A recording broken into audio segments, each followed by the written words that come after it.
Hello everyone, स्वागत है आप सभी का एक और नए लेक्चर में। Class 10th maths all India CBSE board exams के लिए प्रिपेयर कर रहे हैं हम हमारे इस यूट्यूब चैनल पे। यूनिट वाइज सभी एक्सरसाइजेस के क्वेश्चंस प्लस एग्जांपल्स समझाता हूं मैं यहाँ पे। हमारी करंट यूनिट चल रही है अर्थमेटिक प्रोग्रेशन एपी, और उसकी एक्सरसाइज 5.3 के क्वेश्चन नंबर 3 के 7th पार्ट को आज हम समझने वाले हैं।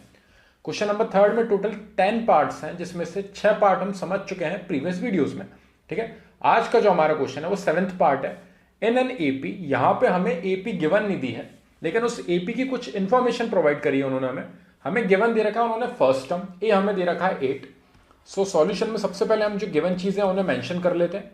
सो हमें ए गिवन दे रखा है 8, देन हमें ए एन की वैल्यू दे रखी है, nth टर्म दे रखा है हमें 62, एंड हमें एस एन यानी कि सम ऑफ एन टर्म्स दे रखा है 210।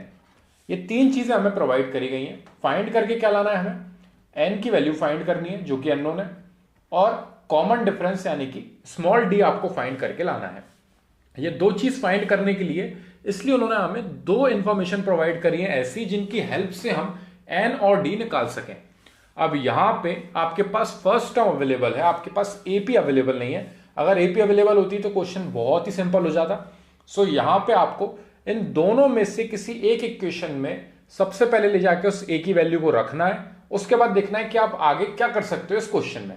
ठीक है, तो मैं दोनों में एक बार ए की वैल्यू ले जाके 8 जो है रख लेता हूं। सो हमारा nth टर्म, जिसको हम ए एन से रिप्रेजेंट करते हैं, nth टर्म का फॉर्मूला होता है a plus n minus one into में डी। ये हमने एक्सरसाइज 5.2 में बहुत जोर से हमने इसमें क्वेश्चन किए हैं। सारे क्वेश्चन हमारे nth टर्म से रिलेटेड होते थे, जिसका formula a n is equal to a plus n minus one into d था। अब आपके पास एन अननोन है, डी अननोन है, तो आप यहां पे इसको सिंप्लीफाई नहीं कर सकते हो। ठीक है, सो मैं यहां पे अभी इसको इस तरीके से लिखा रहने दे रहा हूं।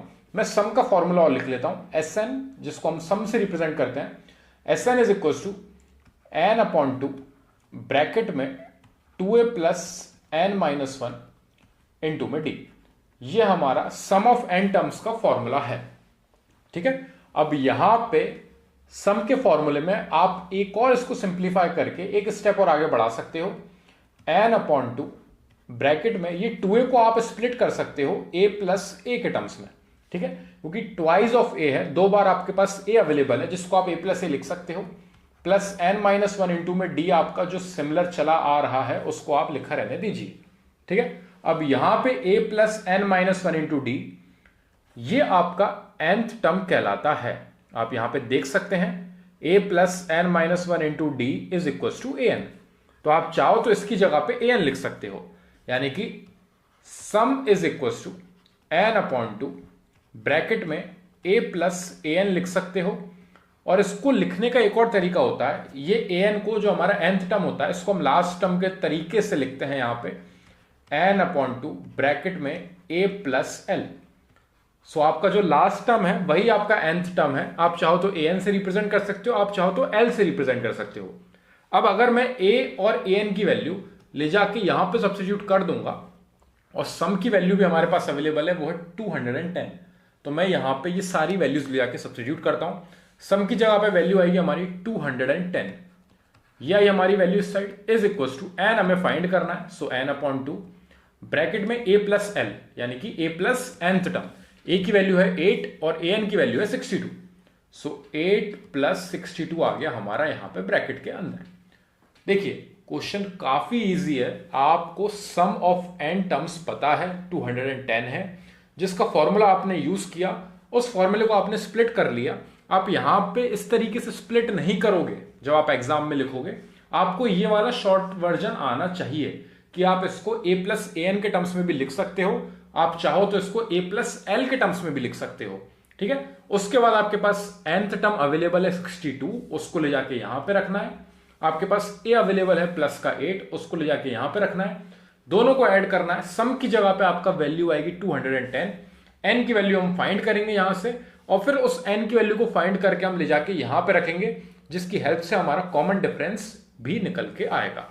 ठीक है, तो पहले हम इसको सिंप्लीफाई कर लेते हैं। ये 2 उधर जाएगा, 210 के पास पहुंचेगा, ये मल्टीप्लाई में 2 is equal to n multiply by, bracket में हम इसको ऐड कर लेते हैं 62 और 8 आपके ऐड होकर आपको देंगे 70। सो 70 आ गई यहाँ पे वैल्यू। बोर्ड मास के अकॉर्डिंग हम पहले ब्रैकेट सॉल्व करते हैं, तो इसलिए हमने इसको पहले ऐड किया। 70 आई वैल्यू, ये 2 हम उधर 210 के पास जो चीज यहाँ पे डिवाइड में है उस साइड जाके मल्टीप्लाई में। ठीक है, अब यहाँ पे ये 70 को और हम डिवाइड में लेके आते हैं। 210 multiply by 2 divided by 70 is equal to n, जो कि हमें फाइंड करना था। अब यहां पे नॉर्मल कैलकुलेशन है, 0 से 0 कैंसिल आउट हुआ, 7 से कैंसिल आउट हो रहा है ये 3 टाइम्स, और 3 2 6 आ गया आपके number of terms. So n आपने फाइंड कर लिया है, नंबर ऑफ टर्म्स आपके आ चुके हैं 6। सो हम ले जाके इधर रख देंगे ये वैल्यू 6। ठीक है, अब यहां से हमने शुरुआत करी, इस तरीके से आप लिख के आओगे। उसके बाद नीचे सॉल्व करने की जगह मैं यहां पे ऊपर ही सॉल्व कर रहा हूं। सो कंफ्यूज मत होना, पहले आपको ये वाला पार्ट करना है पूरा सिंप्लीफाई। उसके बाद जब आपका n मिल जाएगा आपको नंबर ऑफ टर्म 6, उसके बाद हम इस फॉर्मूले में रखेंगे वैल्यूज। सो nth टर्म का formula a plus n minus 1 into D, उसमें an की जगह पे हमारी वैल्यू आएगी 62 इज इक्वल टू a की जगह पे आएगा हमारा प्लस का 8 प्लस n माइनस 1, n की वैल्यू हमने जस्ट फाइंड करी है 6, यानी कि 6 माइनस 1 इंटू में d है आपका, जो कि आपको फाइंड करके लाना है। ठीक है, तो यहां पे इसको छोड़ के बाकी सारी वैल्यूज हमारे पास आ चुकी हैं। अगर आप इनिशियली स्टार्ट करते तो आपके पास n नहीं था और कॉमन डिफरेंस नहीं था, तो ये दो चीज अननोन होने की वजह से हमने सम के फॉर्मूले को पहले यूज किया और हमने नंबर ऑफ टर्म्स फाइंड करे। जैसे हमारी n की वैल्यू 6 आ गई है, अब हम यहां पे इसको रख के और कॉमन डिफरेंस निकाल सकते हैं। सो पहले 62 के पास मैं 8 को लेके जाऊंगा।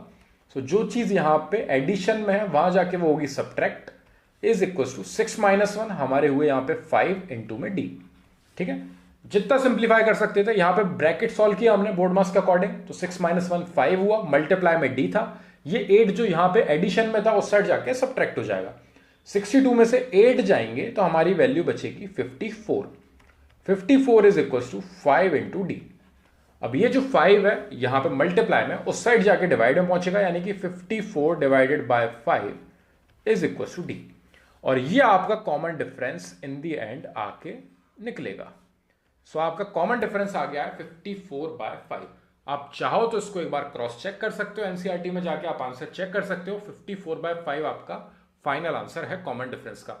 बिल्कुल कॉमन डिफरेंस फ्रैक्शन में आ सकता है, आप चाहो तो इसको पॉइंट में निकाल के रख सकते हो, जो आपको तरीका सही लगे आप उस तरीके से लिख सकते हो।